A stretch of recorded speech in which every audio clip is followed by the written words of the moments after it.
সুবর্ণরেখার তীরে সম্প্রীতির এক অনন্য সুর বাঁধেন জঙ্গলমহলের মানুষ। নদীর তীরের খোলা বাতাসের মতোই এখানকার পুজোও হয় খোলামেলা পরিবেশে। হিন্দুদের মতোই মুসলিম সম্প্রদায়ের মানুষও এই মেলবন্ধনের উৎসবে সামিল হয়।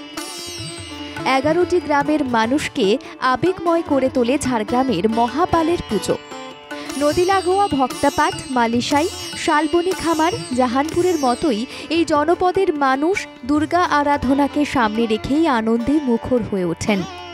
নিজেরাই চাঁদা তোলা থেকে পুজোর আয়োজন সবই করেন। 60 বছর ধরে ঝাড়গ্রামবাসী জঙ্গলমহলের ঐতিহ্যকে এভাবেই ধরে রেখেছেন, যেখানে নেই কোনো জাতি ধর্মের বেড়া, নেই কোনো অস্পৃশ্যতা।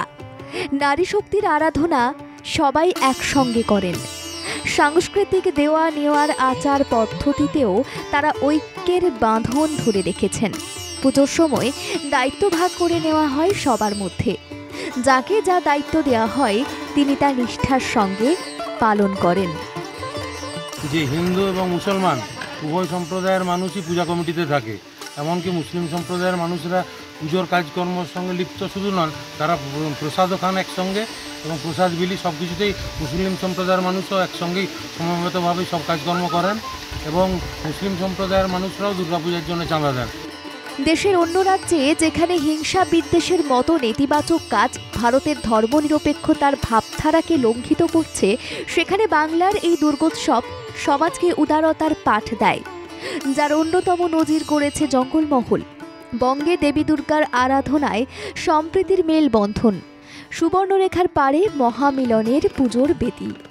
নদীর তীরে 11টি গ্রামের 2 হিন্দু ও মুসলিম সম্প্রদায়ের উদ্যোগে হচ্ছে দেবী দুর্গার আরাধনা। প্রতিবারের মতো এবারেও পুজো কমিটির সভাপতি, সম্পাদক, কোষাধ্যক্ষ সহ এই পুজোর অন্যান্য দায়িত্বে মুসলিম ও হিন্দু সম্প্রদায়ের মানুষজন রয়েছেন, যা এই পুজোর মাধ্যমে সম্প্রীতির বার্তা বহন করে। মুসলিম সম্প্রদায়ের মানুষেরা বলছেন, গ্রামের মানুষ মেলামেশায় জাতি ভেদাভেদে বিশ্বাস করে না। এই পুজোয় আমরা এই বার্তা দিতে চাই যে হিন্দু মুসলমান বলে জিনিস নয়, জাতি ভেদাভেদ জিনিসটা আমরা জানি না আর কি। মানে আমরা প্রত্যেক বছরই এরকম হিন্দু মুসলিম সম্প্রদায়ের মানুষ মিলে মিশে একদম, এটা কেউ বুঝতে পারে না যে আমরা হিন্দু আমরা মুসলিম, এই ধরনের কিছু মেলামেশা ভেদাভেদ আমাদের মধ্যে থাকে না আর কি, এবং সবাই মিলে সহযোগিতা করে থাকি এই পুজোতে। আমরা পুজো আয়োজনে 2 সম্প্রদায়ই আন্তরিকতার সঙ্গে কাজ করেন। শুধু দুর্গাপূজা নয়, মুসলিম সম্প্রদায়ের মহরম থেকে শুরু করে আরও অন্যান্য অনুষ্ঠানে হিন্দুরাও অংশ নেয়। তাই সামাজিক সংহতির বার্তা বহন করা এই পুজো আর 5টা পুজোর থেকে বেশ আলাদাই বলা যায়। ঝাড়গ্রাম থেকে দেবব্রত বাগের রিপোর্ট, বাংলা জাগো।